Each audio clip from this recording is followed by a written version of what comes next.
So good morning, it's the next day on our travels towards St. Louis. We stopped over at Diamond A Cattle Company. Yeah, and they have a combination of 1,200 acres here and some real interesting buildings, and it's quite the operation. They raise, what type of cattle are they? Corriente. Corriente? Yep, they're Mexican cattle. Corriente cattle. I've never heard of that before. It actually means bad cattle. It means bad cattle, so the cattle here are bad. Oh, they got an old schoolhouse here on the property. We're going to check it out. Wow. Here you go, Athena. This is what the kids used to bring their lunches in for at noon. They'd have large sandwiches on homemade bread. This is, they put their buckets up there, and then they come into school. Wow, this is real. Get a drink. Everybody could get a drink out of the same dipper, and then they could also wash their hands in this same bucket. They'd push this button and water would come out. And then they'd wipe their hands on this towel. Over here is the voting booth. This would be used as a community center also. So they would, sometimes they'd have the bad boys sit in here. Then they would have their voting box. Then they'd put their secret ballot in there. I'm pretty sure everybody knew how everybody was going to vote anyway, because it's a small community. Oh, I forgot to tell you this. My mother was a school teacher, started teaching school when she was 17. And my dad was an antique dealer, so when this schoolhouse came up for sale, he bought this from my mother and then moved it on to their place. And then after they died, I moved it out here. My husband moved it out here on a hay mover. And he moved this cabin over here out on a hay mover. Where's this schoolhouse originally from? Down by Red Lake. You passed it on the way coming in here. So it's a local schoolhouse for the area? Yeah, it's a local one. Just my mother never told me in it. What year is it? You know, I'm not real sure. I do have the documentation up to the house, but I don't know. It's for when they first started school. 20s? That's what I keep thinking, but it might be even older than that. Wow. But the blackboard is a cloth board. It's an oilcloth. My mom had a big sign on here that said, "Do not write on the board." And my kids and my nieces and nephews, cousins, and the neighbors never wrote on it because Mom was a school teacher and she had the school teacher voice, and everybody knew not to mess with her. My grandkids, on the other hand, is a little bit different. They go ahead and write on it. Oh, look at the pull-down maps. These are from 1924. 1924.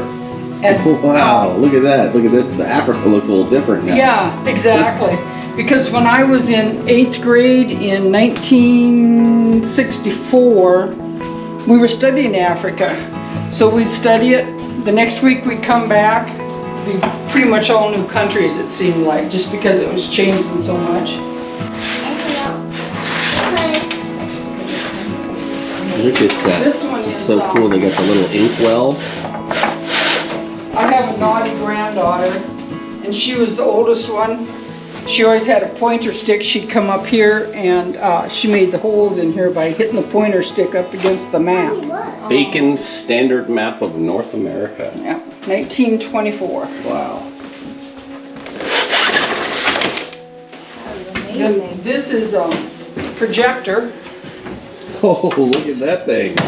They would, the teacher would put 2 kerosene lamps in here, light them up so they'd reflect, and then they'd have a glass plate that goes across with images on it. Close it up, and then project it onto a white sheet like that, and then you could have toxic fumes all day long, and nobody cared. Wow. Pencil sharpener. Up in here are some slate boards. Whoops, that one's still open. Here's a good one here. This is one of the original ones, because you can see how they put it together here with the lacing. There would be anywhere from age 5 on up to probably age 20, because the oldest kids all through the year, whenever they needed help at home, they'd be pulled out of school. And probably some of them only got 2 weeks at a time that they ever went to school total, you know, per school year, because they were needed at home for work. Super interesting.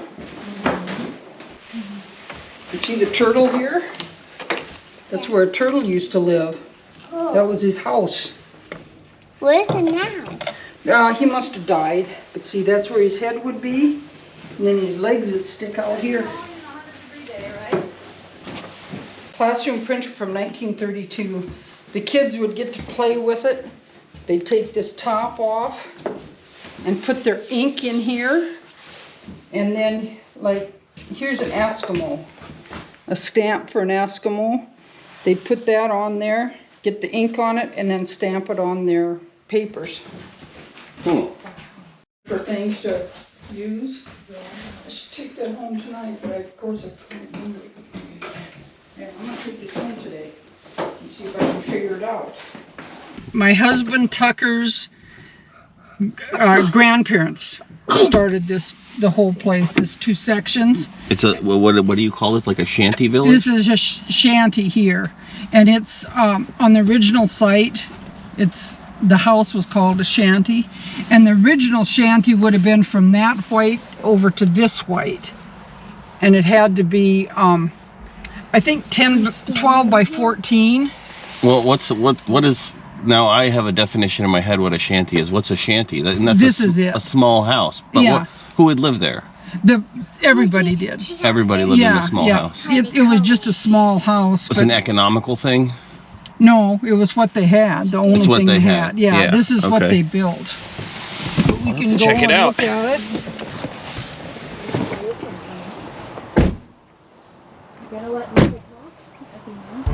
Yeah, it's still on the original site, and as you can see, it's starting to fall in, but I can't get anybody to come out, and they said, they say, if you lift it up for us, we'll put the sills back on. Oh. Well, that's not the problem. We can put the sills back on ourselves. Oh, wow. Look at this piece of history. I can already tell this is going to be awesome.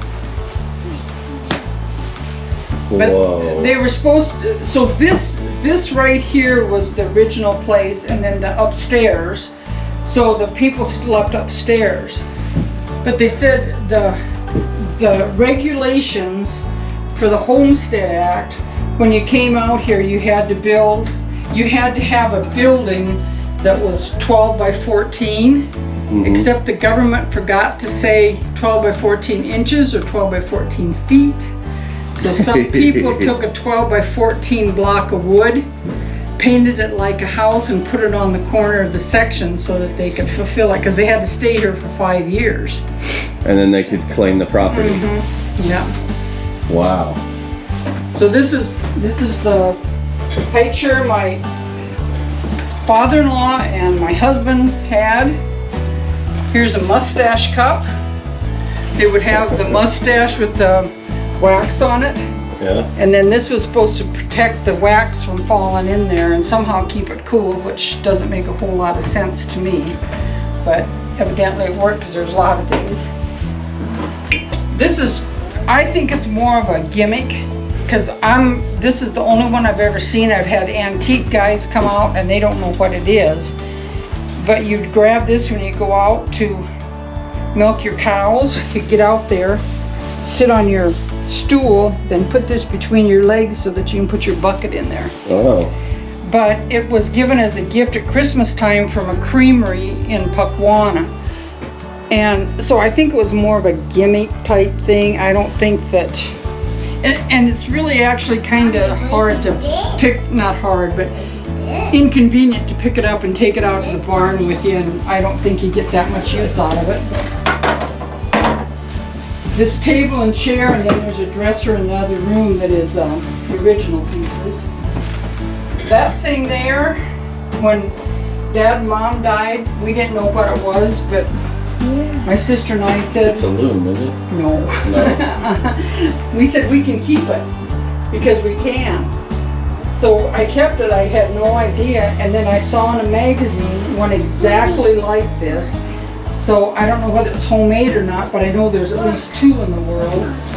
But they would, like on these rugs, this braid that they would have, the braid would be in a ball, and you take that ball, put it down here, run it through here, run it through here, and then there'd be real tight pressure on it. Then turn it. This is called a braid flattener. Braid flattener. That seems impractical to me too, because everybody would have had an iron. Why not iron it? And instead, you know, you take this off, get it hot, get another one, get it hot. But so that braid flattener machine doesn't make a whole lot of sense to me. And of course they would have had a lot bigger stove than this. This is just, we didn't have the original one in here. Here, see if you can pick that up. Can you pick that up? Real heavy. See how heavy that is? And there's the bathtub. There's the bathtub. You would have to, Saturday night usually they would take a bath. And this is where the expression came, don't throw the baby out with the bath water. Because what they would say, and this probably isn't true, but they would start with the father, who was the dirtiest, and work their way down, and then the baby would be the last one in there, and then by then the water would be so murky that people would say, don't throw the baby out with the bath water when you throw it. But I'm pretty sure that the mother bathed the baby first, but you know. Here's a toaster. Oh, wow. You put this on your stove, on your burner, and then put your bread on here. And when the inside bread got burnt, probably in my case, you turn it around and then toast the other side of it. But evidently they make these for campers now. So, yeah, I've seen something like that. Yeah. A little different, but. And here's your, when you make your waffles. Put your waffles in there. I see these in motel rooms now, in motels now. Flip it over, turn it like this, just like the ones, and you make your waffles. That's a nice piece. Yeah, it's a Griswold too, so So since my dad was an antique dealer, I learned what a Griswold So typically they would have had the stove here, and then the pipe would have exhausted out through that chimney there. And then that would also be they heat the place. Yes, yeah. And can you imagine how cold it's going to be in here? Because they would, you know, have the fire going until bedtime and then it would run out. But you can go upstairs too. That's where the kids would sleep. There's nothing really up there, but that's where the kids, and I think at one time they had like 8 people that stayed in there. 8 people lived in here. Wow. They were used to it. Wow. The reason the walls are painted this color, it's not because it's my favorite color, it's because they thought that this color killed rats. And so everybody painted their house this color. Well, come to find out the paint was lead. And so they would see dead rats outside, and the only thing that had changed was that they painted their walls this color, so they thought that's what was So the rats chew it and die from lead poisoning. Yeah, exactly. Oh, that's awesome. And then of course that's their wash machine here. The washing machine, yeah. You put your wash in there, and then use the wringer washer. And then you had buckets here, and the clothes would come out, go into there. This is a pretty simple operation, so yeah, we could adapt this for RV life if you want to do Exactly. some off-grid laundry. Right here you go. Exactly right. Yeah, and then they had the washboards. After the wash machine came in, they didn't use washboards, but you know, I just have to have these. My aunt used to have an old washboard like that. Yeah, they're pretty cool. Then here is the coffee grinder. That's a coffee grinder. You would put your big coffee beans in here, and then there'd be another glass jar here. You grind it to get your coffee. Wow. Here is a rope maker. You would hang this up probably on a fence or something. You'd wind your twine around here and then make as long as you wanted. And then you'd use this to separate your twine. Turn this. And it spins and makes a rope. Yeah, and then here's what the rope looks like. So they wound it all. That's a decent rope. Yeah, yeah. That's what they had, you know, but just look how long their twine would have had to been to start with. But my husband's stepmother said her dad was a well digger and he made rope too. But she said that they would go clear down to the end of this driveway holding the rope, and then somebody up at the other end would twirl it, and then they'd make great big huge rope. My favorite, no, this is my second favorite part of the place. My father-in-law came in here one day when I was cleaning it up because they had used it for storage, and he came over here and moved that, and I never noticed it, but this is cut open, and he lifted this up and looked in there, and he said that in the 30s, when he had gotten $500 for wheat, they didn't trust the bank, so he put his money in a mason jar and put it down here in this hole. That's cool. Then here's another little room over here. And you're saying that was an addition? Yes, this was an addition. I'm not sure how late it was when they opened it, but my husband's grandma lived in here until 1956. 1956. Wow. But here's what they do. They put this on the stove and heat it up. And then when it got hot, they'd put it underneath their sheets so they could keep their feet warm for, you know, like 20 minutes maybe. This is a hair picture. They saved their hair, and then they'd make all these little artsy things on wire. I've never heard of that before. I never thought I'd ever have one, because when I was looking for them, this would have been about $2,000–$3,000. Wow. Where else do you find these kind of opportunities? Nowhere.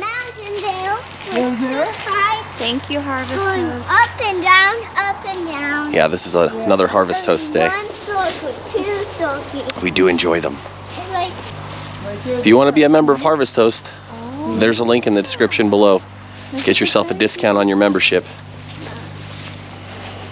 Tucker had to, when their mama died, he had to go and get a bottle in town and had to go put milk in it so that they could drink milk and get big.